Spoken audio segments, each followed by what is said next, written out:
Hello everyone, welcome to Tagi Academy. I am Tagidul. So topic wise NEET PYQ series में आज का topic है ionisation energy या फिर आयोनाइजेशन पोटेंशियल या फिर आयोनाइजेशन इंथैल्पी। आयोनाइजेशन एनर्जी पूछे या आयोनाइजेशन पोटेंशियल पूछे या आयोनाइजेशन इंथैल्पी पूछे, तीनों क्या होता है, एक ही होता है। ठीक है, तो आपको कंफ्यूज नहीं होना है। ओके, सो 37 ईयर्स में आयोनाइजेशन एनर्जी टॉपिक से रिलेटेड जितने भी सारे क्वेश्चन पूछे हैं नीट में, वो सारा क्वेश्चन हम लोग बहुत ही इजी और सिंपल वे में करेंगे। ओके, सो पहला क्वेश्चन जो है वो 2024 में पूछा है। क्वेश्चन करने से पहले हम लोग ब्रीफली जान लेते हैं आयोनाइजेशन एनर्जी के बारे में, तो क्वेश्चन करना इजी होगा। ठीक है, सो सबसे पहले समझते हैं कि आयोनाइजेशन एनर्जी होता क्या है।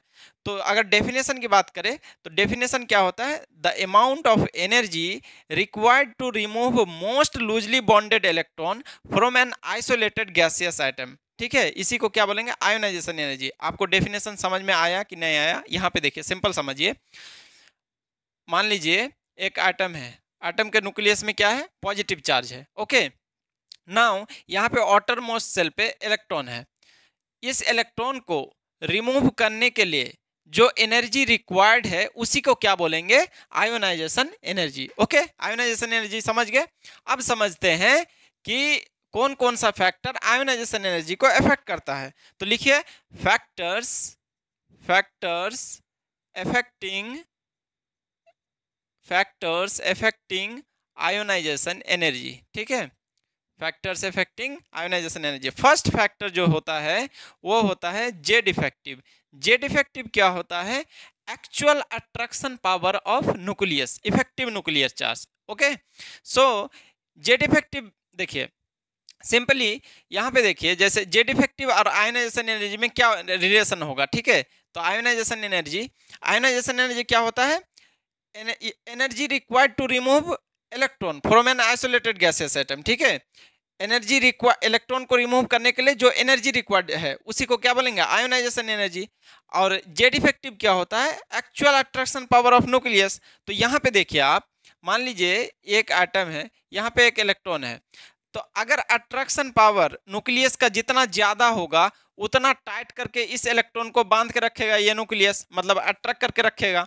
तो यहाँ से इलेक्ट्रॉन निकालना उतना ही मुश्किल होगा। जितना टाइट करके बांध के रखेगा, जितना टाइट करके अट्रैक्ट करके रखेगा, उतना ही ज्यादा एनर्जी लगेगा इस इलेक्ट्रॉन को रिमूव करने के लिए। ठीक है, तो मतलब जितना ज्यादा इफेक्टिव न्यूक्लियर चार्ज, मतलब जितना ज्यादा न्यूक्लियस का पावर, एक्चुअल अट्रैक्शन पावर, ठीक है, उतना ज्यादा एनर्जी लग रहा है, मतलब इलेक्ट्रॉन को निकालने के लिए। तो मतलब क्या हुआ कि आयोनाइजेशन एनर्जी जो है वो डायरेक्टली प्रोपोर्शनल टू क्या है, effective nuclear charge, that is Z effective. याद हुआ, क्यों, समझ में आ गया। ओके, दूसरा अगर बात करें तो साइज। ठीक है, तो देखिए यहाँ पे दो एटम लीजिए, दोनों एटम के न्यूक्लियस में क्या होगा, पॉजिटिव चार्ज। ओके, नाउ यहाँ पे एक इलेक्ट्रॉन है, यहाँ पे एक इलेक्ट्रॉन है। अब बताइए, यहाँ पे ये न्यूक्लियस में पॉजिटिव चार्ज है और इलेक्ट्रॉन में नेगेटिव चार्ज है, तो कौन ज्यादा अट्रैक्ट करेगा, बड़ा वाला एटम अट्रैक्ट करेगा या फिर छोटा वाला एटम। तो यहाँ पे देखिए, ये इसका न्यूक्लियस यहाँ पे पॉजिटिव चार्ज है, यहाँ पे इलेक्ट्रॉन है। ठीक है, यहाँ पे बगल में है ना, तो ये ज्यादा अट्रैक्ट करेगा, इसका पॉजिटिव चार्ज है, ये बगल में है इस इलेक्ट्रॉन के, तो इस इलेक्ट्रॉन को ज्यादा अट्रैक्ट करेगा, ज्यादा अपने तरफ अट्रैक्ट करके रखेगा, तो ज्यादा मजबूती से पकड़ के रखेगा, तो उतना ज्यादा एनर्जी देना पड़ेगा इस इलेक्ट्रॉन को लेने के लिए। लेकिन यहाँ पे देखिए आप, इसका साइज बड़ा है, जब साइज बड़ा है तो इस इलेक्ट्रॉन को रिमूव करने के लिए कम एनर्जी चाहिए। तो इसका मतलब क्या हुआ, आयोनाइजेशन एनर्जी और साइज में क्या रिलेशन हुआ कि अगर साइज बड़ा होगा तो एनर्जी कम लगेगा इलेक्ट्रॉन को निकालने, अगर साइज छोटा होगा तो एनर्जी ज्यादा लगेगा इलेक्ट्रॉन को निकालने के लिए। तो इसका मतलब क्या हुआ, साइज और आयोनाइजेशन एनर्जी का रिलेशन इनवर्सली प्रोपोर्शनल है। ठीक है, तो यहाँ पे लिख लीजिए कि आयोनाइजेशन एनर्जी जो होता है वो इनवर्सली प्रोपोर्शनल टू साइज। ठीक है, तो सेकंड फैक्टर हो गया। नाउ अगर थर्ड फैक्टर की बात करें तो स्टेबल कॉन्फ़िगरेशन होता है, स्टेबल कॉन्फ़िगरेशन। ठीक है, स्टेबल कॉन्फ़िगरेशन। सो स्टेबल कॉन्फ़िगरेशन में जो फुलफिल्ड वाला होता है, फुलफिल्ड वाला वो ज़्यादा स्टेबल होता है as compare to half filled. ठीक है, ये बात याद रखना। अच्छा, ये क्या होता है तो समझिए, यहाँ पे देखिए, मान लीजिए दो कॉन्फ़िगरेशन है, एक P3 है, एक P4 है, ठीक है। तो यहाँ पे देखिए P3 में कैसा होगा, इलेक्ट्रॉन 3 इलेक्ट्रॉन है, 1 2 3 3 इलेक्ट्रॉन है। P4 में देखिए यहाँ पे क्या है, 4 इलेक्ट्रॉन है। तो यहाँ पे देखिए 1 इलेक्ट्रॉन यहाँ पे। तो यहाँ पे आप, ये क्या है, हाफ फील्ड है, ठीक है, हाफ फील्ड है। और ये क्या है, पार्शियल फील्ड है, ठीक है, ये फुल फील्ड नहीं है। P6 फुल फील्ड होता है। अच्छा, फुल फील्ड और हाफ फील्ड में बता देते हैं। जैसे देखिए P6, P में मैक्सिमम 6 इलेक्ट्रॉन फिल कर सकते हैं ना, तो ये फुल फील्ड हो गया। D में मैक्सिमम कितना इलेक्ट्रॉन, 10 इलेक्ट्रॉन फिल कर सकते हैं, तो ये फुल फील्ड हो गया। F में 14। उसी तरह हाफ फील्ड में क्या होगा, P3 इसका हाफ, D5 इसका हाफ, F7 ये सब हाफ फील्ड हो गया, ठीक है। तो ये क्या है, हाफ फील्ड और फुल फील्ड को छोड़ के जो भी हुआ वो सारा पार्शियल फील्ड में आता है, ठीक है। तो P4 क्या होगा, पार्शियल फील्ड। अब बताइए इलेक्ट्रॉन निकालना कहाँ से इजी होगा, यहाँ से इजी होगा या यहाँ से इजी होगा, आप ही बताइए। देखिए यहाँ पे 3 रूम है, 3 रूम में 3 बच्चा है, सिंपली समझिए, ठीक है, दिमाग में फिक्स कर लीजिए। यहाँ पे 3 रूम है, 3 बच्चा है, यहाँ पे 3 रूम है, 4 बच्चा है। तो मान लीजिए यहाँ पे जाके बोलिएगा किसी को कि कोई एक आ जाओ, तुम लोग को एक दूसरा रूम देंगे, तो ये लोग क्यों आना चाहेगा, ऑलरेडी एक एक रूम में एक एक बच्चा है, नहीं आना चाहेगा। लेकिन यहाँ पे जाके अगर बोलिएगा इसको कि एक रूम खाली है, आ जाओ कोई, ठीक है, तो ये क्या फटाक से आ जाएगा ना। यहाँ पे 2 इलेक्ट्रॉन है, तो यहाँ पे तो रिपल्सन हो रहा है, 2 आदमी है, एक रूम में 2 आदमी नहीं रहना चाहेगा, अगर उसको खाली रूम मिलेगा तो चले जाएगा ना। तो यहाँ से यहाँ पे इलेक्ट्रॉन इलेक्ट्रॉन का रिपल्सन हो रहा है, तो यहाँ से इलेक्ट्रॉन निकालना ईजी होगा, ठीक है। इलेक्ट्रॉन ऑलरेडी रिपेल कर रहा है, तो वहाँ से इलेक्ट्रॉन निकालना क्या होगा, ईजी होगा। मतलब कम एनर्जी में यहाँ से इलेक्ट्रॉन निकल सकता है, ठीक। और यहाँ पे अगर इलेक्ट्रॉन निकालने जाइएगा तो ज्यादा एनर्जी देना पड़ेगा, ठीक है। तो यही होता है स्टेबल कॉन्फ़िगरेशन। अभी क्वेश्चन करेंगे तो समझ में आ जाएगा, ओके। इसको आप कॉपी कर लीजिए। उसके बाद फोर्थ फैक्टर की बात करें तो फोर्थ फैक्टर क्या होता है, पेनिट्रेशन पावर। अच्छा, पेनिट्रेशन पावर क्या होता है अभी समझाते हैं आपको। Penetration power, okay. Penetration power मतलब क्लोजनेस टू द न्यूक्लियस, ठीक है, न्यूक्लियस के क्लोज जितना ज्यादा होगा उतना पेनिट्रेशन पावर उसका ज्यादा होगा। तो ऑर्डर ऑफ पेनिट्रेशन आप लिख लीजिए, order of penetration, okay. So order of penetration क्या होता है, S greater than P greater than D greater than F. ये सेम सेल के लिए एप्लीकेबल है, ठीक है, सेम सेल। अच्छा, सेम सेल अभी आपको अगर नहीं समझ में आ रहा है तो आपको बता देते हैं। ये सब कॉपी कर लिए थे ना, चलिए ये सब कॉपी कर लीजिएगा। उसके बाद हम यहाँ पे आपको बता देते हैं। यहाँ पे देखिए, यहाँ पे क्या है, सेम सेल है ना। सेम सेल मतलब जैसे मान लीजिए 1 2 3 4, ये मान लीजिए 4 सेल है, ठीक है। तो इसमें 4s 4d 4p 4d and 4f, ठीक है। तो यहाँ पे मान लीजिए न्यूक्लियस है। अब देखिए पेनिट्रेशन पावर ये क्या है, 4 सेल का है, सारा क्या है 4 सेल का, ये सब सेल है, एस पी डी एफ। तो सिंपली आपको याद रखना है, क्या याद रखना है कि जो न्यूक्लियस के जो सबसे करीब होता है वो एस सब सेल होता है, उसके बाद पी सब सेल, उसके बाद डी, उसके बाद एफ। तो अब यहाँ पे बताइए आप, यहाँ पे मान लीजिए इलेक्ट्रॉन है, यहाँ पे इलेक्ट्रॉन है, यहाँ पे भी इलेक्ट्रॉन है, यहाँ पे इलेक्ट्रॉन है। कहाँ से इलेक्ट्रॉन निकालना ईजी होगा, सबसे ईजी कहाँ से इलेक्ट्रॉन निकालना होगा, यहाँ से। क्योंकि यहाँ देखिए, यहाँ न्यूक्लियस है, यहाँ इलेक्ट्रॉन है, यहाँ से यहाँ तक अट्रैक्ट करेगा तो ये कम करेगा, कम अट्रैक्शन होगा ना, दूर में है, तो यहां से इलेक्ट्रॉन निकालना इजी होगा, ठीक है। तो इसका पेनिट्रेशन पावर क्या हो गया, कम हो गया, यहाँ पे आयोनाइजेशन एनर्जी कम लगेगा, ओके। नाउ यहाँ पे देखिए, इस यहाँ पे देखिए ये क्या है, बगल में है, बहुत ज्यादा बगल में है, तो इसका क्या होगा, बहुत ज्यादा न्यूक्लियस इस इलेक्ट्रॉन को टाइट करके पकड़ के रखेगा, अट्रैक्शन करके रखेगा, ठीक है। तो यहाँ से इलेक्ट्रॉन निकालना मुश्किल होगा, तो यहाँ पे आयोनाइजेशन एनर्जी क्या होगा, ज्यादा होगा एज कंपेयर टू यहाँ यहाँ यहाँ सारा से, ठीक है। तो सबसे ज्यादा आयोनाइजेशन एनर्जी किसका हो जाएगा, एस का हो जाएगा, उसके बाद पी, उसके बाद डी, इसके बाद एफ। यही होता है ऑर्डर ऑफ पेनिट्रेशन। इस बात को आप लिख लीजिए। उसके बाद अब आते हैं क्वेश्चन में, जो मेन हम लोग का फंडा है कि हम लोग को क्वेश्चन करना है, ठीक है। तो ये सारा आप समझ गए, तो अब हम लोग क्वेश्चन करते हैं, ओके। तो यहाँ पे देखिए ये ये देखिए किलो जूल पर मोल, ये सब यूनिट है, ठीक है, घबराना नहीं है। Ionisation energy kilo joule per मोल और ionisation potential electron volt. Okay, यहाँ पे देखिए डेल एच आई मतलब आयोनाइजेशन इंथैल्पी। आयोनाइजेशन इंथैल्पी जो होगा वो हमेशा क्या होगा, पॉजिटिव होगा। क्यों? जब भी हम किसी एटम से इलेक्ट्रॉन निकालने जाते हैं तो उसमें एनर्जी देते हैं। जब एनर्जी देंगे तो किसी को भी एनर्जी देंगे, सिस्टम के पास एनर्जी है, जब फिर हम इलेक्ट्रॉन लेने के लिए क्या होता है, एनर्जी देना पड़ता है, ठीक है, तभी ना आप इलेक्ट्रॉन को निकालेंगे। तो एनर्जी जब दिए तो क्या हो गया, ये चेंज क्या होगा, पहले से एनर्जी है और दिए तो पॉजिटिव होगा, ठीक है। Del H I ionisation enthalpy जो होगा वो पॉजिटिव होगा, ठीक है। और ये इंडोथर्मिक प्रोसेस होगा। क्यों इंडोथर्मिक? इंडोथर्मिक प्रोसेस किसको बोलते हैं? किसी भी प्रोसेस में जब एनर्जी एब्जॉर्ब हो तो उसको क्या बोलेंगे, इंडोथर्मिक प्रोसेस। तो यहाँ पे आयोनाइजेशन एनर्जी में क्या होता है, एनर्जी देते हैं तो एनर्जी एब्जॉर्ब होता है ना। ओके, सो ये इंडोथर्मिक प्रोसेस हो गया। नाउ अब आते हैं क्वेश्चन में। ओके, सो क्वेश्चन क्या है, arrange the following elements in increasing order of first ionization enthalpy: lithium, beryllium, boron, carbon, nitrogen. Choose the correct answer from the option given below. ठीक है, 5 एलिमेंट दिया हुआ है, ठीक है। इस 5 एलिमेंट का आपको क्या बोल रहा है कि इंक्रीजिंग ऑर्डर में सजाओ, ठीक है, किस फर्स्ट आयोनाइजेशन इंथैल्पी। यहाँ पे देखिए ये क्या है, आयोनाइजेशन इंथैल्पी पूछा है, ठीक है। तो एनर्जी पूछे, पोटेंशियल पूछे, इंथैल्पी पूछे, तीनों क्या होता है, एक ही चीज होता है, तो आपको घबराना नहीं है, ठीक है। ये कब पूछा है, 2024 में। चलिए, तो सबसे पहले आप लिथियम को लिख लीजिए।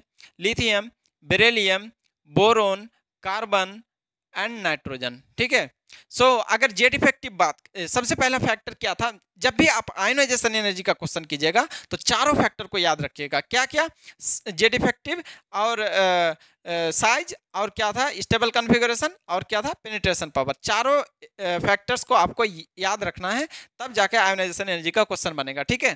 तो जब भी आप क्वेश्चन करेंगे चारों फैक्टर को ध्यान में रख के। सो सबसे पहला था जेड इफेक्टिव। अगर जेड इफेक्टिव की बात करें तो Z effective left to right जाने से, लेफ्ट टू राइट हम जब जाते हैं तो जेड इफेक्टिव क्या होता है, लेफ्ट टू राइट जाते हैं तो जेड इफेक्टिव बढ़ता है, ठीक है। जेड इफेक्टिव बढ़ता है तो आयोनाइजेशन एनर्जी भी बढ़ता है। तो ऑर्डर कैसा हो जाएगा, देखिए सबसे बड़ा नाइट्रोजन, उसके बाद ऐसे हो जाएगा, ठीक है, ऐसा ऑर्डर हो जाएगा। बट हम अभी आपको क्या बोले कि जब भी आयोनाइजेशन एनर्जी का क्वेश्चन कीजिएगा आपको चारों फैक्टर को दिमाग में लेके चलना है। तो जेड इफेक्टिव कर दिए। अब साइज की बात करें तो साइज में क्या होता है, लेफ्ट टू राइट जाने से साइज क्या होता है, घटता है, तो आयोनाइजेशन एनर्जी बढ़ता है, ठीक है। तो ये साइज के हिसाब से भी ये सही है। लेकिन अब आइए स्टेबल कॉन्फ़िगरेशन में, तो ये कॉन्फ़िगरेशन इसका क्या हो जाएगा, 1s2 2s1, ठीक है। तो लास्ट वाला लिखिए खाली 2s1, इसका क्या हो जाएगा 2s2, इसका क्या हो जाएगा 2p1, इसका क्या हो जाएगा 2p2, इसका क्या हो जाएगा 2p3। ओके, नाउ अब यहाँ पे अगर देखिए आप, यहाँ पे देखिए S है और P है। अभी क्या बोले आपको कि S का पेनिट्रेशन पावर ज्यादा है, ठीक है। S क्या है, न्यूक्लियस के करीब है, यहाँ पे S है, यहाँ पे P है, ठीक है। तो S और P है, तो अभी बताए कि ये जो न्यूक्लियस के करीब है तो यहाँ से इलेक्ट्रॉन निकालना मुश्किल होगा, तो आयोनाइजेशन एनर्जी भी ज्यादा होगा। तो यहाँ पे S और P है, तो यहाँ पे किसका आयोनाइजेशन एनर्जी ज्यादा होगा, बेरिलियम का आयोनाइजेशन एनर्जी ज्यादा होगा बोरोन से। क्यों? क्योंकि यहाँ पे पेनिट्रेशन पावर लग रहा है ना। क्यों? पेनिट्रेशन पावर, ठीक है।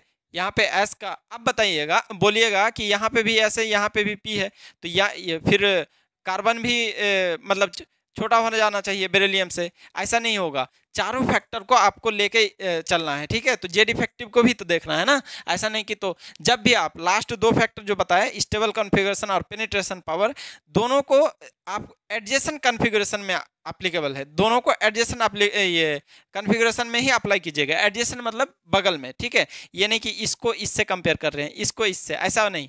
एडजेसेंट मतलब जस्ट बगल वाला जो होगा उसको क्या बोलते हैं, एडजेसेंट। ओके, दूसरा आप ऐसे भी सोच सकते हैं कि यहाँ पे देखिए S2 है, S में मैक्सिमम 2 इलेक्ट्रॉन फिल कर सकते हैं, तो ये क्या है, फुल फील्ड है, ओके, फुल फील्ड है। और ये क्या है, पार्शियल फील्ड है, तो फुल फील्ड वाला क्या होगा, ज्यादा होगा ना, तो इसलिए बेरिलियम का ज्यादा होगा। अब यहाँ पे क्वेश्चन कीजिए आप, कौन सा होगा, लिथियम, उसके बाद फिर बेरिलियम से बड़ा बोरोन, बेरिलियम का बड़ा है ना, तो फाइनल ऑर्डर इसका क्या हो जाएगा, ये सारा चीज़ आप लिख लीजिएगा। फाइनल ऑर्डर आप क्या हो जाएगा, देखिए फाइनल ऑर्डर यहाँ पे देखिए लिथियम हो जाएगा, उसके बाद बोरोन हो जाएगा, उसके बाद बेरिलियम, उसके बाद कार्बन, उसके बाद नाइट्रोजन। अब ऑप्शन से मैच कर लीजिए। फर्स्ट ऑप्शन की बात करें तो यहाँ पे देखिए बोरोन बड़ा है, ये नहीं होगा। Lithium, boron, beryllium, carbon, yes ये सही है। यहाँ पे देखिए यहाँ देख कार्बन से बड़ा बोरोन है, ये नहीं हाँ ये भी नहीं होगा। उसके बाद यहाँ पे लिथियम, बेरिलियम, नाइट्रोजन, ये भी नहीं होगा। क्यों नहीं होगा? क्योंकि नाइट्रोजन सबसे बड़ा होगा ना इन पांचों में से। ओके, सो इसको कॉपी कीजिए, इसके बाद हम लोग नेक्स्ट क्वेश्चन देखते हैं। ओके, सो चलिए आइए अब नेक्स्ट क्वेश्चन देखते हैं। नेक्स्ट क्वेश्चन क्या है? Correct order of first ionisation potential. देख रहे हैं इसको, किसी में आयोनाइजेशन इंथैल्पी पूछ रहा है, किसी में आयोनाइजेशन पोटेंशियल पूछ रहा है, सब सेम है, ठीक है, इसलिए कंफ्यूज नहीं होना है। Among following elements beryllium, boron, carbon, nitrogen, oxygen is, ठीक है, फर्स्ट आयोनाइजेशन पोटेंशियल बोले या फिर फर्स्ट आयोनाइजेशन एनर्जी बोले या फर्स्ट आयोनाइजेशन इंथैल्पी बोले, मतलब कि पहला इलेक्ट्रॉन निकालने के लिए जितना एनर्जी रिक्वायर्ड, ठीक है। सेकेंड आयोनाइजेशन पोटेंशियल या फिर सेकेंड आयोनाइजेशन एनर्जी मतलब दूसरा इलेक्ट्रॉन निकालने के लिए जितना एनर्जी रिक्वायर्ड है, ठीक है। निकालने के लिए, दूसरा इलेक्ट्रॉन निकालने के लिए सेकेंड आयोनाइजेशन एनर्जी मतलब पहला इलेक्ट्रॉन निकल चुका है, दूसरा इलेक्ट्रॉन निकालने के लिए जितना एनर्जी रिक्वायर्ड है। थर्ड आयोनाइजेशन एनर्जी मतलब दूसरा इलेक्ट्रॉन निकल चुका है, तीसरा इलेक्ट्रॉन निकालने के लिए जितना एनर्जी रिक्वायर्ड है, ठीक है, समझ गए, कंफ्यूज नहीं होना है। ओके, चलिए आइए क्वेश्चन करते हैं। तो देखिए पिछला वाला क्वेश्चन से इसमें डिफरेंट क्या है, सिर्फ उसमें लिथियम था और इसमें ऑक्सीजन एक, इसमें ऑक्सीजन एक ज्यादा है और लिथियम को हटा दिया है, बस इतना ही डिफरेंस है, ठीक है। बस कंसेप्ट सेम डिट्टो उठा के कॉपी पेस्ट करता है लोग, ठीक है। सो इसलिए पीओक्यू बहुत ही इंपॉर्टेंट है। तो ये कब पूछा था? 2001 में पूछा था।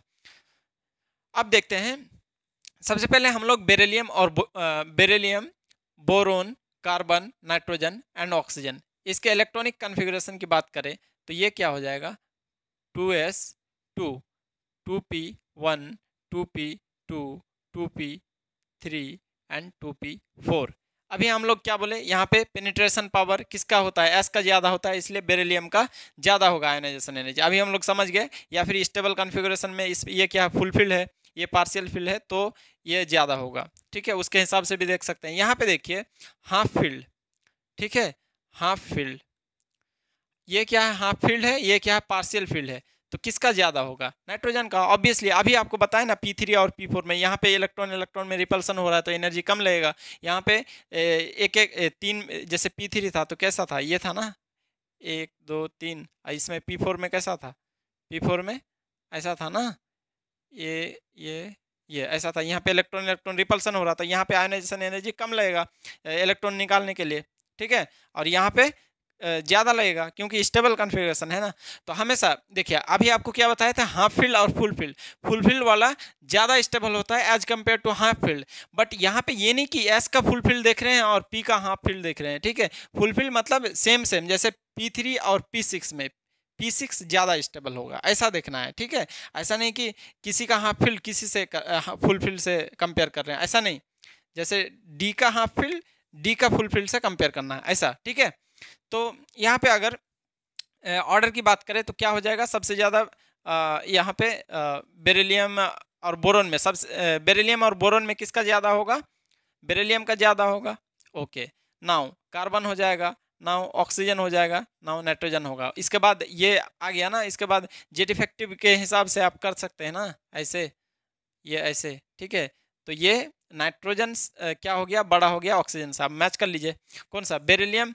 यहाँ पे देखिए बोरोन बड़ा है, बोरोन बड़ा है तो क्या होगा? नहीं होगा। ऑक्सीजन बड़ा है, नाइट्रोजन बड़ा होना चाहिए सबसे, तो ये भी गलत हो गया। अब देखिए यहाँ पे बोरोन बेरिलियम बड़ा है, ठीक है, कार्बन, नाइट्रोजन। यहाँ पे देखिए फिर ऑक्सीजन बड़ा है नाइट्रोजन से, नाइट्रोजन बड़ा होना चाहिए ना, क्योंकि P3 इसका है, इसका P4 है, तो यहाँ हाफ फील्ड स्टेबल कॉन्फ़िगरेशन है ना, तो ये भी नहीं होगा। तो ये option is the correct option of this question. Okay, देख रहे हैं किस तरह से एक ही कॉन्सेप्ट पर क्वेश्चन पूछते हैं। तो इसको कॉपी कीजिए, नेक्स्ट क्वेश्चन देखते हैं। ओके, सो चलिए ये नेक्स्ट क्वेश्चन देखते हैं। नेक्स्ट क्वेश्चन क्या है? For the second period elements the correct increasing order of first ionisation enthalpy is. देखिए सारा कुछ सिमिलर है, इसमें क्या किया? फ्लोरीन और नियोन को जोड़ दिया। ओके, तो एक ही कंसेप्ट में कितना बार क्वेश्चन पूछता है, इसलिए कंसेप्ट को क्लियर कीजिए तो सारा क्वेश्चन बन जाएगा। ये 2019 में पूछा था। ओके, नाउ इस क्वेश्चन को करते हैं। तो आपको तो पता ही है, इसमें से ऑप्शन आप खुद ही एलिमिनेट कर सकते हैं। पहला क्या था कि बेरिलियम का बड़ा था बोरोन से और नाइट्रोजन का बड़ा था ऑक्सीजन से। इससे एलिमिनेट कीजिए। बेरिलियम का यहाँ पे देखिए, बेरिलियम बड़ा है, ठीक है। यहाँ पे देखिए बोरोन बड़ा है। बोरोन किससे बड़ा है? बेरिलियम से बड़ा है, तो बी ऑप्शन तो कतई नहीं होगा। यहाँ पे देखिए बेरिलियम और बोरोन को देखिए, यहाँ पे क्या है? बोरोन बड़ा है, ठीक है, जबकि बेरिलियम बड़ा होना चाहिए, तो ये ऑप्शन भी नहीं होगा। ओके, इसमें बेरिलियम बड़ा है, ठीक है, बट यहाँ पे देखिए आप, यहाँ पे ऑक्सीजन बड़ा है जबकि नाइट्रोजन बड़ा होना चाहिए, तो ये भी नहीं होगा। तो correct option of this question is C. आप इस तरह से भी कर सकते हैं। एक बार आपको एक्सप्लेन कर देते हैं। देखिए लिथियम है, बेरिलियम है, बोरोन है, कार्बन है, नाइट्रोजन है, ऑक्सीजन है, फ्लोरीन है, नियोन है, ठीक है। इसका कन्फिग्रेशन की अगर बात करें तो 2s1, 2s2, 2p1, 2p2, 2p3, 2p4, 2p5 and 2p6। ये देखिए फुलफिल्ड है ना, ये फुलफिल्ड है। तो ऐसे भी जेड इफेक्टिव के अकॉर्डिंग देखिएगा, फिर भी तो इसका मैक्सिमम होगा ना। जेड इफेक्टिव में लेफ्ट टू राइट जाने से जेड इफेक्टिव बढ़ता है, तो आयनाइजेशन एनर्जी बढ़ता है, तो सबसे ज़्यादा इसका होगा, नियोन का। तो ये क्या हो गया? फुलफिल्ड है, इसका मैक्सिमम है। ओके, उसके बाद आपका ऑक्सीजन, नाइट्रोजन और ऑक्सीजन में देखिए इसका बड़ा हो जाएगा, नाइट्रोजन का बड़ा हो जाएगा, ठीक है। अगर आप बोलेंगे कि ये P3 और P5 में, इसका भी तो आप कंपेयर कर सकते हैं ना। ये क्या है? हाँ फील्ड है, ये क्या है? पार्शियल फील्ड है। बट ऐसा नहीं करेंगे, ठीक है। ऐसा नहीं बोलेंगे कि इसको भी तो कंपेयर कर सकते हैं, तो इसके अकॉर्डिंग नाइट्रोजन का बड़ा हो जाएगा फ्लोरीन से, ठीक है। ऐसा नहीं होता है बाबा, आपको सब फैक्टर को लेके चलना पड़ेगा ना, जेड इफेक्टिव को भी लेके चलना पड़ेगा। और लास्ट वाला सबसे मेन इंपॉर्टेंट आपको क्या याद रखना है, लास्ट वाला जो 2 फैक्टर है ना, वो एडजेसेंट कॉन्फ़िगरेशन के लिए एप्लीकेबल है, ठीक है। तो जैसे ये देखिए, ये एडजेसेंट है, P3 P4 एडजेसेंट है, ठीक है। तो ये सब चारों फैक्टर को लेके चलना है आपको, ठीक है। तो क्या हो जाएगा? फाइनल ऑर्डर लिथियम हो जाएगा, उसके बाद बोरोन हो जाएगा, बेरिलियम हो जाएगा, कार्बन हो जाएगा, उसके बाद ऑक्सीजन हो जाएगा, नाइट्रोजन हो जाएगा, फ्लोरीन हो जाएगा, नियोन हो जाएगा, और ऑप्शन सी हो जाएगा। चलिए इसको कॉपी कीजिए, नेक्स्ट क्वेश्चन हम लोग देखते हैं। चलिए आप यहाँ पे एक कंसेप्ट लिख सकते हैं। यहाँ पे देखिए, जो ये क्या है? सेकेंड पीरियड एलिमेंट है ना, सेकेंड पीरियड एलिमेंट है, तो ये क्या है? मैक्सिमम इन सेकेंड पीरियड, ठीक है। और ये क्या है? लिथियम क्या है? मिनिमम इन सेकेंड पीरियड, ठीक है। सो यहाँ पे देखिए, ये क्या है? इनर्ट गैस है। तो कोई इनर्ट गैस जो होगा ना, किसी भी पीरियड में इनर्ट गैस का मैक्सिमम होगा, ठीक है। और मिनिमम किसका होगा? अल्कली मेटल का, अल्कली मेटल का क्या हो जाएगा? मिनिमम फॉर ए पीरियड, ठीक है। तो इनर्ट गैस का मैक्सिमम होगा फॉर ए पीरियड, किसी भी पार्टिकुलर पीरियड की बात करें, ठीक है। जैसे पीरियड 2 की बात करें या पीरियड 3 की बात करें, तो मिनिमम किसका हो जाएगा? अल्कली मेटल का, और मैक्सिमम जो होगा वो इनर्ट गैस का होगा, ठीक है। तो इस तरह से भी आप ऑप्शन को चूज कर सकते हैं, ठीक है। तो इसको कॉपी कर लीजिए। चलिए आइए नेक्स्ट क्वेश्चन की बात कर लेते हैं। The first ionisation potential electron volt of beryllium and boron respectively, ठीक है। So A B C D option है। सो बेरिलियम और बोरोन में अभी आपको क्या बताए, 1000 बार बताया कि बेरिलियम का क्या होता है? ज़्यादा होता है बोरोन से, रिस्पेक्टिवली मतलब एक के बाद एक, ध्यान रखना है, ठीक है। तो मतलब पहला वाला जो दिया हुआ है वो बेरिलियम का दिया हुआ है, और दूसरा वाला बोरोन का दिया हुआ है, रिस्पेक्टिवली, ठीक है। तो यहाँ पे देखिए दोनों बराबर है, तो ऑप्शन ये भी नहीं होगा, ये भी नहीं होगा, बी भी नहीं होगा। क्यों नहीं होगा? दोनों बराबर है, जबकि बेरिलियम का बड़ा है। यहाँ पे देखिए, ये छोटा है, ये बड़ा है, ये भी नहीं होगा, ये बड़ा है, ये छोटा है, मतलब D option is the correct option of this question. Okay, इसको कॉपी कीजिए। तो देखें एक ही कॉन्सेप्ट को कितना बार रिपीट करता है, ओके, इसलिए पीओआई को जरूरी है। सो चलिए आइए अब नेक्स्ट क्वेश्चन देख लेते हैं। नेक्स्ट क्वेश्चन क्या है? Amongst the elements with the following electronic configuration which one of them may have the highest ionization energy, ठीक है। 4 एलिमेंट का इलेक्ट्रॉनिक कॉन्फ़िगरेशन दिया हुआ है और पूछ रहा है कि इसमें से किसका आयोनाइजेशन एनर्जी हाईएस्ट होगा। ठीक है, तो सिंपली अगर हम लोग क्या करते थे, लास्ट वाला इलेक्ट्रॉनिक कॉन्फ़िगरेशन लेते थे, लास्ट वाला सबका लास्ट वाला। ठीक है, तो ऐसा समझिए यहाँ पे आप अगर एलिमेंट की बात करें, ये कौन सा एलिमेंट है, ऐसा तो जरूरी नहीं है, फिर भी देख लीजिए ये कौन सा एलिमेंट है, कौन सा एलिमेंट का कॉन्फ़िगरेशन दिया हुआ है। तो ये नियॉन का क्या होता है, 10 होता है, 10 और 2 क्या होगा, 12, 12 और 2 कितना होता है, 14, 14 किसका होता है, सिलिकॉन। ठीक है, सिलिकॉन का ये इलेक्ट्रॉनिक कॉन्फ़िगरेशन दिया हुआ है। नाउ यहाँ देखिए 10, यहाँ देखिए 2 और 1 3, 13, 13 किसका होता है, अल्मोनियम का होता है। ओके भाई, यहाँ पे देखिए 10 और 5, 15, 15 किसका होता है, फॉस्फोरस का।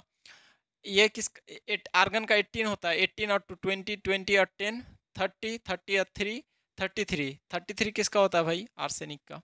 Okay, now aluminium, silicon and phosphorus क्या होता है, एक ही पीरियड का एलिमेंट होता है, और फॉस्फोरस के नीचे क्या आता है, आर्सेनिक आता है। ठीक है, अगर ग्रुप की बात करें, नाइट्रोजन फैमिली की बात करें, तो क्या होता है, nitrogen, phosphorus, arsenic, antimony and bismuth.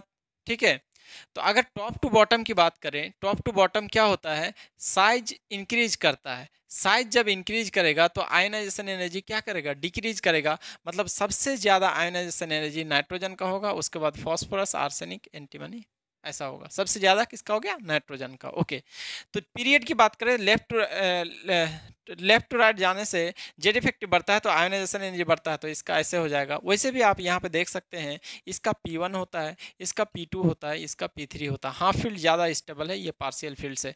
ठीक है, नाउ तो अल्मोनियम और सिलिकॉन और फॉस्फोरस में सबसे ज़्यादा क्या है, फॉस्फोरस का। ओके, एक ही पीरियड में है, इसमें कंपेयर कर लिए, बट फॉस्फोरस और आर्सेनिक में किसका ज़्यादा है, फॉस्फोरस का ज़्यादा है। ऑब्वियसली यहाँ पे देखिए फॉस्फोरस का ज़्यादा है आर्सेनिक से, तो ये दोनों में से भी, इन तीनों में से फॉस्फोरस का ज़्यादा, ये दोनों में से फॉस्फोरस का ज़्यादा, तो ओवरऑल सबसे ज़्यादा किसका हो गया, फॉस्फोरस। इसलिए D option is the correct option of this question. ये 2009 में पूछा था। ओके, इसको कॉपी कर लीजिए, उसके बाद हम लोग नेक्स्ट क्वेश्चन देखते हैं।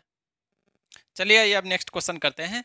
With which of the following electronic configuration an atom has the lowest ionisation enthalpy. यहाँ पे क्या पूछ रहा है, लोएस्ट आयोनाइजेशन इंथैल्पी। ये 2007 में पूछा था, लोएस्ट आयोनाइजेशन इंथैल्पी। ठीक है, तो जिसका अभी क्या बताए थे कि आयोनाइजेशन एनर्जी जो होता है inversely proportional to size.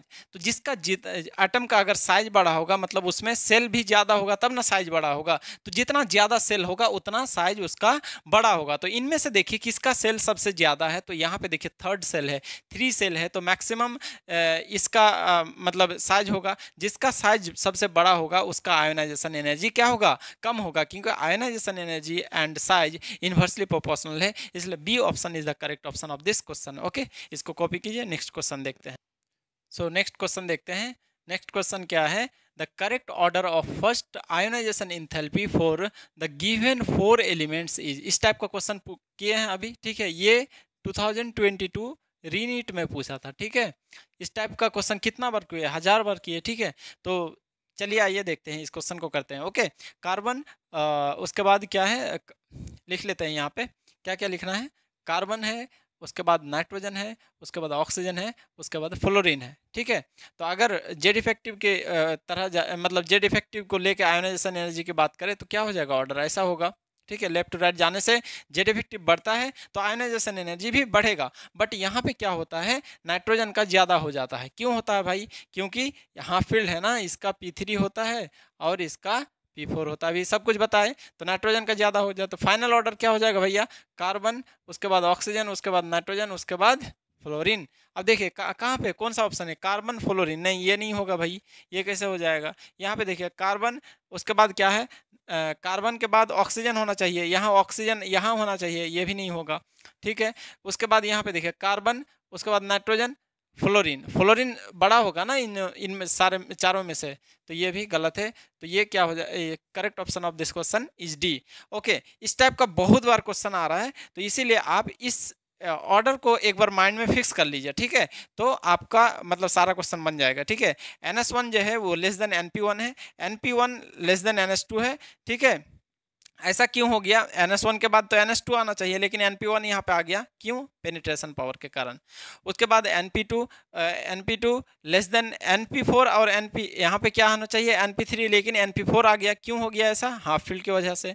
Okay उसके बाद लास्ट में फुल फील्ड। तो ये ऑर्डर आप याद रखिएगा, दिमाग में एक बार फिक्स ये कर लीजिए, बैठा लीजिए, तो फिर सारा क्वेश्चन बन जाएगा। यहाँ पे जैसे देखिए इसी क्वेश्चन को अगर बनाना है, देखिए ये कार्बन है, नाइट्रोजन है, ऑक्सीजन है, फ्लोरीन है, ठीक है। तो इसका क्या हो जाएगा, कार्बन का 1s2s2 एंड 2p2, यहाँ पे देखिए कार्बन का क्या हो जाएगा 2p2, 2p3, 2p4 एंड इसका 2p5, ठीक है। अब इसका देखिए सबसे बड़ा किसका, यहाँ पे देखिए सबसे बड़ा, यहाँ देखिए P5 से स्टार्ट हुआ, तो सबसे बड़ा P5 हो जाएगा। उसके बाद P3, तो P5 किसका है, फ्लोरीन का है, ठीक है।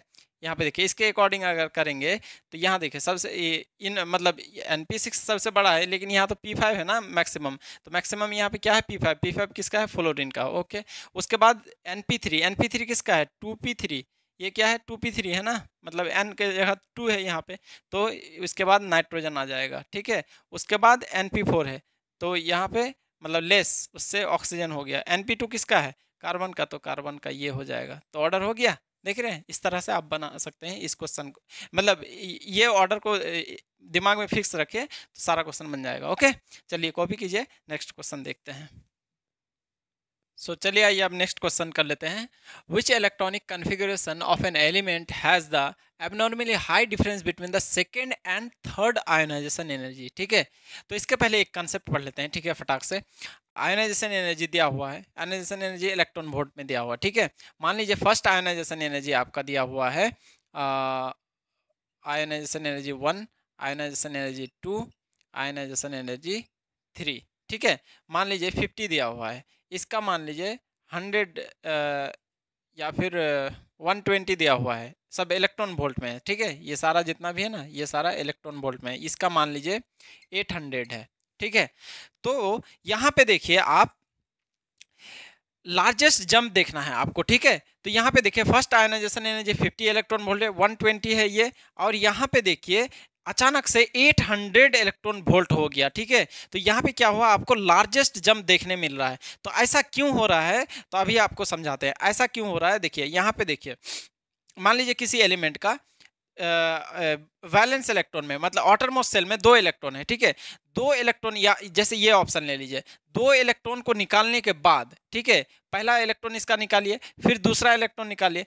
जब आप तीसरा इलेक्ट्रॉन निकालने जाइएगा तो यहाँ पे देखिए P6, ये फर्स्ट इलेक्ट्रॉन निकल गया, फिर सेकंड इलेक्ट्रॉन निकल गया, फिर थर्ड इलेक्ट्रॉन जब निकालने जाइएगा तो P6, ये तो स्टेबल कॉन्फ़िगरेशन है। तो स्टेबल कॉन्फ़िगरेशन है तो यहाँ से इलेक्ट्रॉन निकालना बहुत ही क्या होगा, मुश्किल होगा, बहुत ज़्यादा एनर्जी देना पड़ेगा, है ना। तो मतलब सडन लार्जेस्ट जंप क्यों आता है कि जब वैलेंस सेल का इलेक्ट्रॉन खत्म हो जाता है और स्टेबल कॉन्फ़िगरेशन में पहुंच जाता है, ठीक है। तो जब स्टेबल कॉन्फ़िगरेशन में पहुंच जाता है तब वहां पे लार्जेस्ट जंप आता है। क्यों आता है भाई, स्टेबल है, यहाँ से इलेक्ट्रॉन निकालना बहुत मुश्किल होगा ना, एनर्जी ज़्यादा देना पड़ेगा, इसलिए लार्जेस्ट जंप होता है। तो आपको सिंपली क्या करना है, जहाँ से लार्जेस्ट जंप आ रहा है ना उसके इधर वाला आपको काउंट कर लेना है, कितना आयोनाइजेशन एनर्जी 2, IE1 आए तो वैलेंस इलेक्ट्रॉन क्या होगा, valence electron is equal to 2। क्यों ऐसा हुआ, वैलेंस इलेक्ट्रॉन 2, समझ गए ना आप। एक बार इलेक्ट्रॉन निकालिए, फिर दूसरा निकालिए, तीसरा इलेक्ट्रॉन निकालने जाइएगा तो लार्जेस्ट जम आएगा, क्योंकि स्टेबल कॉन्फ़िगरेशन अचीव कर लिया। तो वैलेंस इलेक्ट्रॉन खत्म हो गया ना आउटरमोस्ट सेल पे, तो जब मतलब स्टेबल कॉन्फ़िगरेशन में पहुंच गया तब क्या हुआ, लार्जेस्ट जम ऑब्वियसली आएगा ना, इसलिए आपको वैलेंस इलेक्ट्रॉन ऐसे काउंट करना है, ठीक है, सिंपली। और मान लीजिए कि ऐसे I4 रहे, ठीक है, I4 रहे, और ये वाला मान लीजिए कि 360 रहे, ठीक है, और यहाँ पे मान लीजिए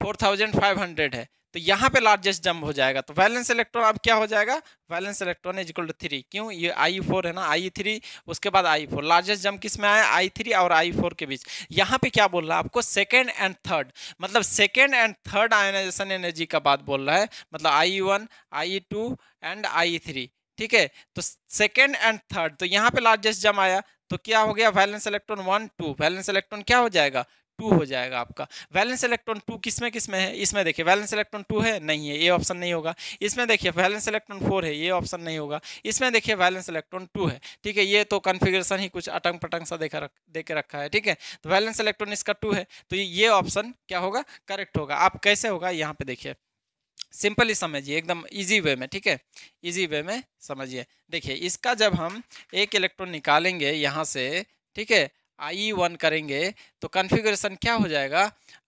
3s1 हो जाएगा, बाकी सारा सेम रहेगा इधर से, ठीक है।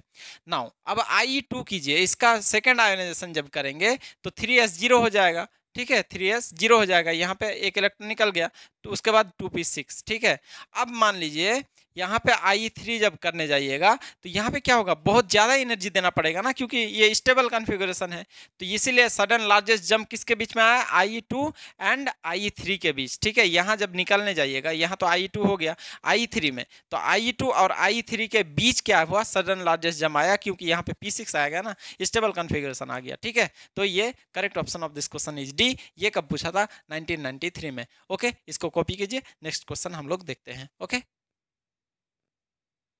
सो चलिए आइए अब नेक्स्ट क्वेश्चन देखते हैं।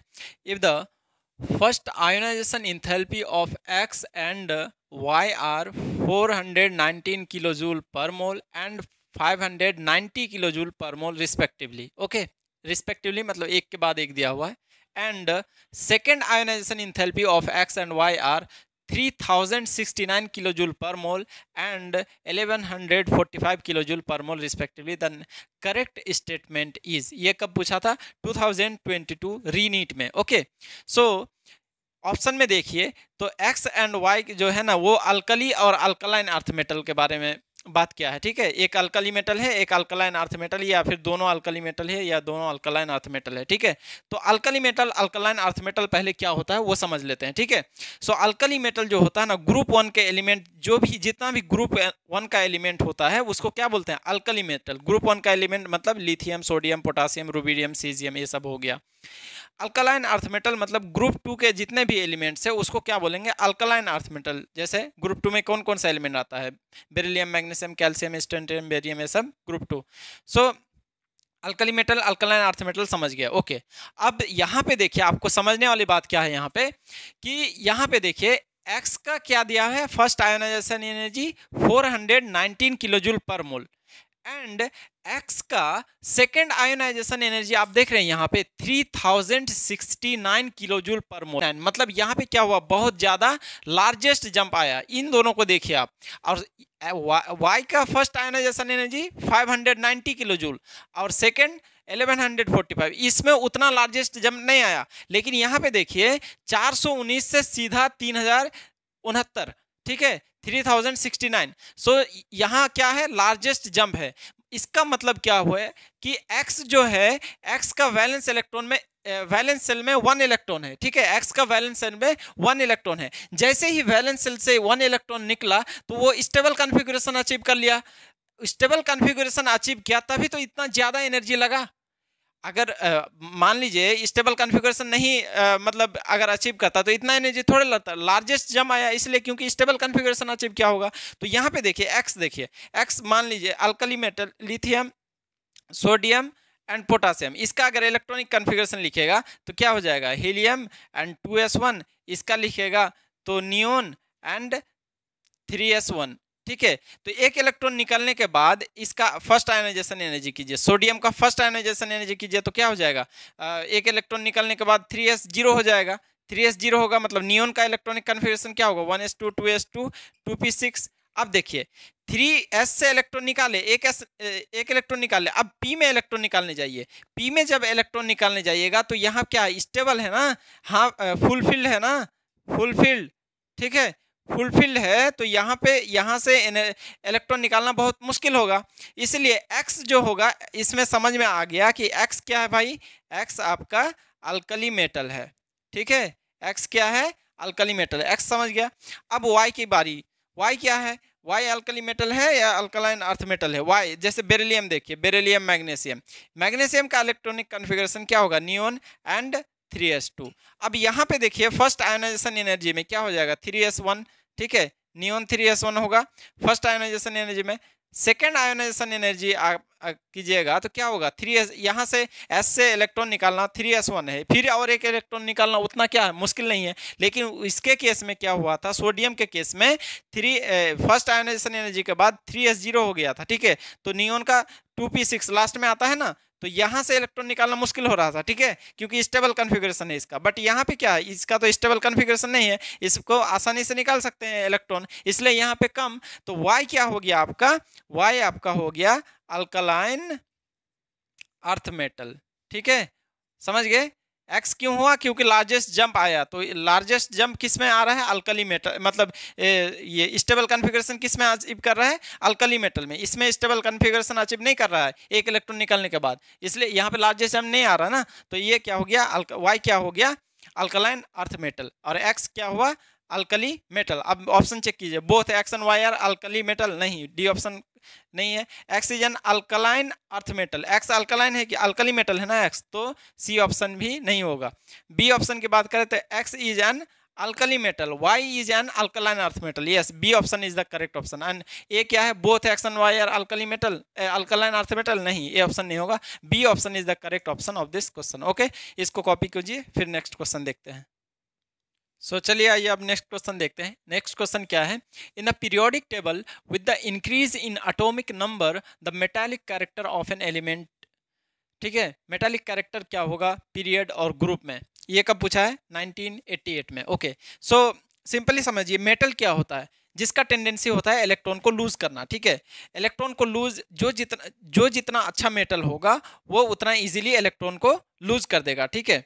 सो इलेक्ट्रॉन को अगर कोई आसानी से इजीली इलेक्ट्रॉन को लूज कर देता है तो आयोनाइजेशन एनर्जी उसमें क्या हो रहा है, कम लग रहा है। मान लीजिए एक एटम है, ठीक है, यहाँ पे एक एटम ले लीजिए, ठीक है, ये इलेक्ट्रॉन को इजीली लूज कर देता है, ठीक है, लूज मतलब, तो यहाँ से इलेक्ट्रॉन लेना, जो इजीली लूज कर देगा वहां से इलेक्ट्रॉन लेना क्या होगा, इजी होगा ना। इसका मतलब क्या हुआ कि आयोनाइजेशन एनर्जी जो है inversely proportional to metallic character, metallic character, समझ में आया कैसे हुआ।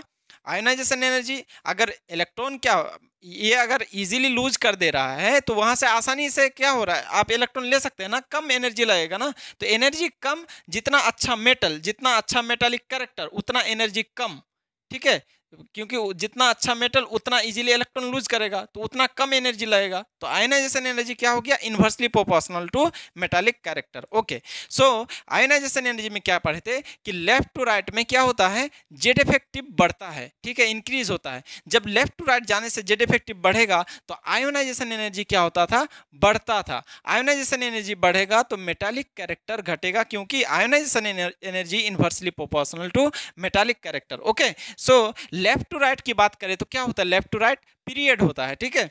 जब ऐसे जाते हैं पीरियोडिक टेबल में लेफ्ट टू राइट तो ये क्या होता है, पीरियड होता है ना। सो पीरियड में क्या हो रहा है, मेटालिक कैरेक्टर घट रहा है, ठीक है।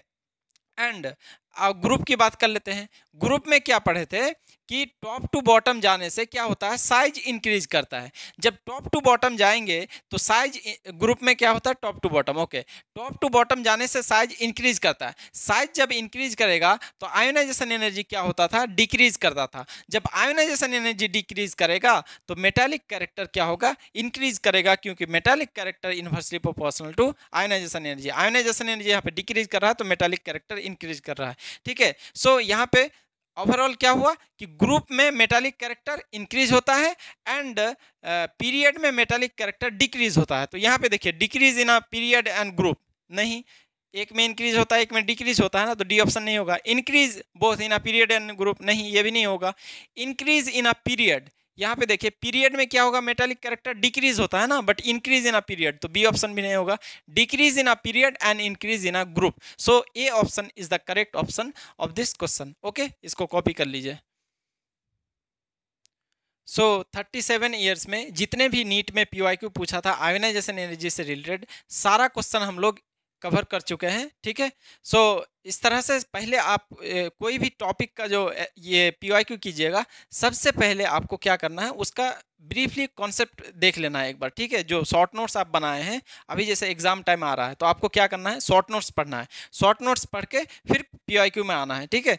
तो कोई भी टॉपिक या फिर कोई भी चैप्टर, जैसे पीरियोडिक टेबल का आपको PYQ बनाना है, तो सबसे पहले आपको फास्ट वे में शॉर्ट नोट्स पढ़ना है, ठीक है। शॉर्ट नोट्स पढ़ने के बाद फिर कॉन्सेप्ट आप जब समझ जाएंगे तो क्वेश्चन करना ईजी होगा, ठीक है। तो इस तरह से आप कॉन्सेप्ट को पढ़िए और क्वेश्चन प्रैक्टिस कीजिए। ओके, सो नेक्स्ट लेक्चर में हम लोग मिलेंगे दूसरा टॉपिक लेके। Okay, thank you.